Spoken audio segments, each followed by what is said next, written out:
계속해서 광주 전남권 뉴스입니다.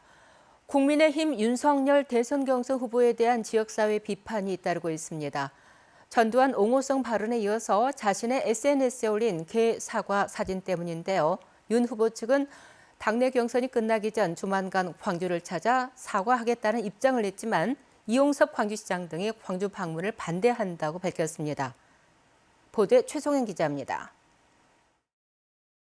국민의힘 윤석열 대선 경선 후보의 SNS에 게시됐던 이른바 개 사과 사진입니다. 전두환 옹호 발언에 대한 공개 사과 뒤 올린 건데 뒤늦은 사과에다 이처럼 이해할 수 없는 사진이 국민을 조롱한다는 지적이 잇따르자 윤 후보 측은 해당 계정을 패소했습니다.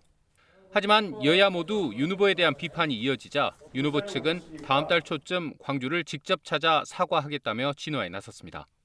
당초 경선 이후에 광주를 방문하겠다고 했지만 경선 전에 방문하겠다며 계획을 수정한 겁니다. 이용섭 광주시장은 즉각 반발했습니다. 이 시장은 국회 정론관을 직접 찾아 진정성 있는 사죄 한마디 없는 상황에서 광주를 정치쇼 무대로 내어줄 수 없다며 윤 후보의 광주행을 공개적으로 반대했습니다. 반성 없는 광주 방문은 5월 가족을 비롯한 광주 시민들을 더욱 고통스럽게 하고 분노케 할 뿐이다.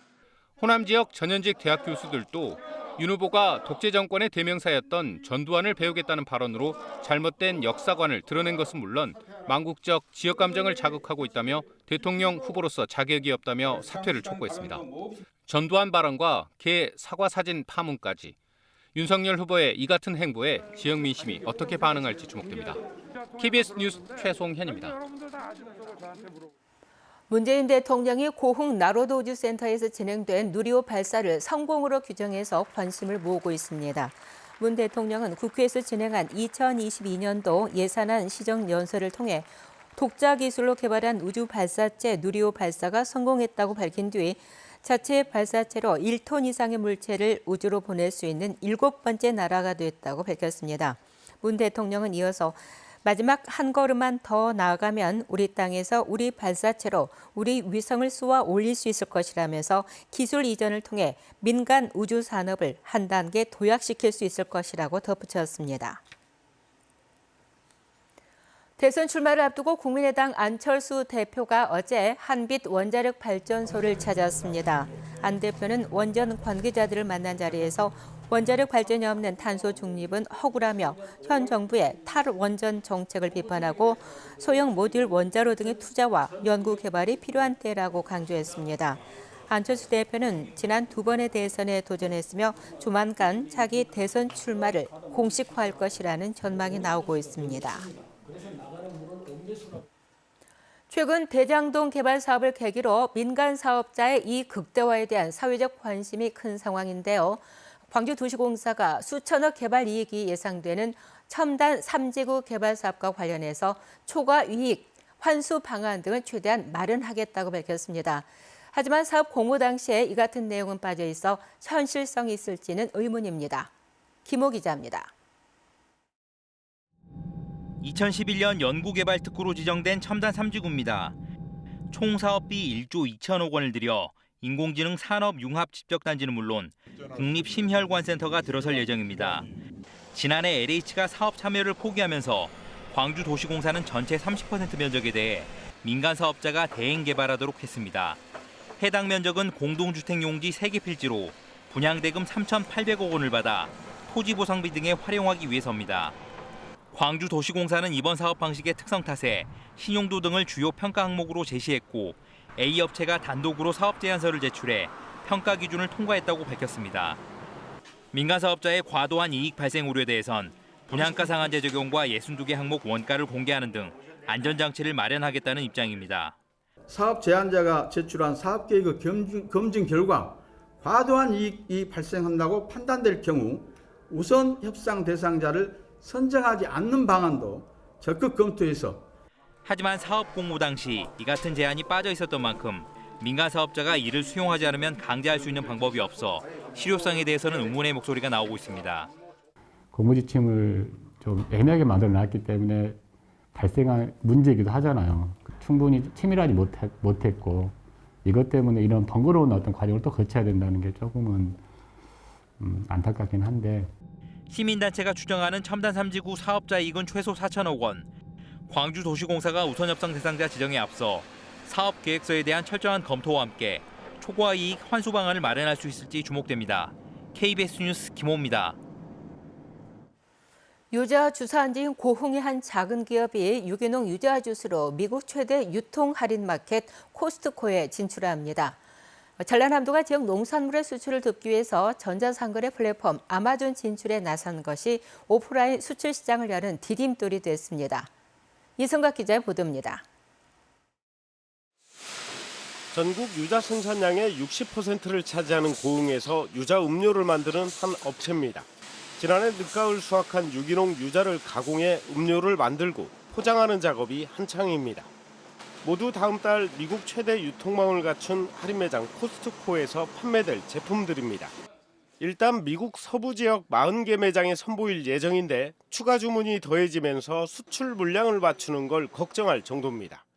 원료도 그렇지만은 부자재 이렇게 생산하는데도 캐파가 워낙 크다 보니까 그래서 이게 과연 우리한테 맞나 처음에는 그런 생각도 들었죠. 근데 한번 해보자. 아마존에서 호응을 얻어 코스트코 입점으로 이어진 건데 전라남도가 전국 지자체 가운데 처음으로 지난해 7월 아마존에 문을 연 전남 농수산식품 브랜드관이 교두보가 된 셈입니다. 37개 업체가 입점한 아마존 전남 브랜드관은 전라남도의 적극적인 지원 속에 뚜렷한 상승세를 보이고 있습니다. 수출을 위한 성분 영양 분석 및 이미지 촬영, 미국 현지에서의 마케팅이라든지 입점을 위한 모든 사항을 지원하고 있습니다.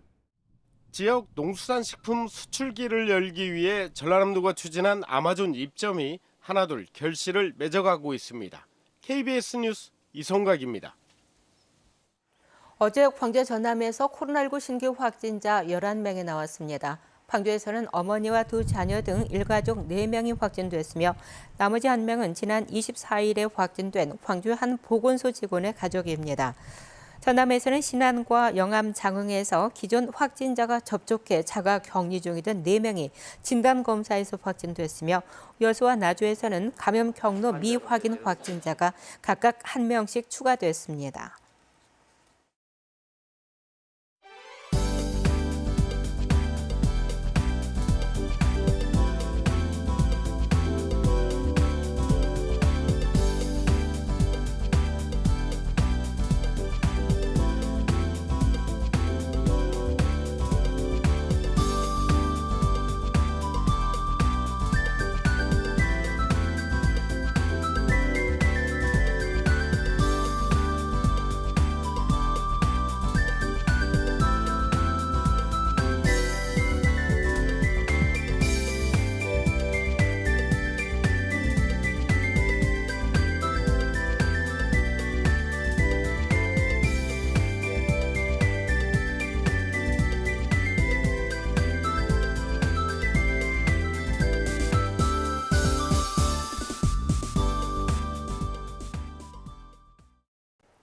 오늘도 아침 공기가 차갑습니다. 기온이 어제와 비슷하거나 1에서 3도가량 더 낮은데요. 오늘 아침 최저 기온이 광주가 6.9도, 해남과 보성은 1도 안팎까지 뚝 떨어졌습니다. 아침에는 따뜻하게 챙겨 입으셔야겠고요. 낮 동안에는 20도 안팎까지 올라 포근하겠습니다. 당분간 아침에는 춥고 낮 동안에는 기온이 올라 일교차가 이렇게 크게 벌어지니까요. 건강 조심하셔야겠습니다. 곳곳에는 여전히 안개가 짙게 끼어 있습니다. 가시거리가 200m 안팎으로 좁혀진 곳들 많은데요. 특히 강이나 호수, 골짜기에 인접한 곳 지나실 때 더욱더 조심하셔야겠고요. 운전하실 때는 안전거리 넉넉하게 유지하시고 감속 운전하셔야겠습니다. 다음은 자세한 지역별 날씨입니다. 오늘 낮 기온은 대부분 지역이 어제와 비슷하거나 조금 높겠습니다. 담양과 화순 21도까지 오르겠습니다. 한낮 기온 여수 20도, 광양과 고흥 21도로 어제와 비슷하겠습니다. 목포와 무안의 낮 기온 19도, 영암 20도, 장흥 21도로 포근하겠습니다. 신안도 한낮 기온 19도가 예상됩니다. 바다의 물결은 전해상에서 비교적 잔잔하겠습니다. 내일은 아침 기온도 오늘보다 2에서 6도가량 올라 평년 수준을 되찾겠고요. 당분간 맑은 가을 하늘 볼 수 있겠습니다. 날씨였습니다. 광주 광산구가 행정안전부에서 주관하는 외국인 주민 지원 우수사례 경진대회에서 우수상을 받았습니다. 광산구는 이번 경진대회에서 불법 체류 외국인이 백신 접종을 할 수 있도록 사전 예약 제도를 마련하고 통역 봉사 등을 지원한 점을 높게 평가받았다고 밝혔습니다.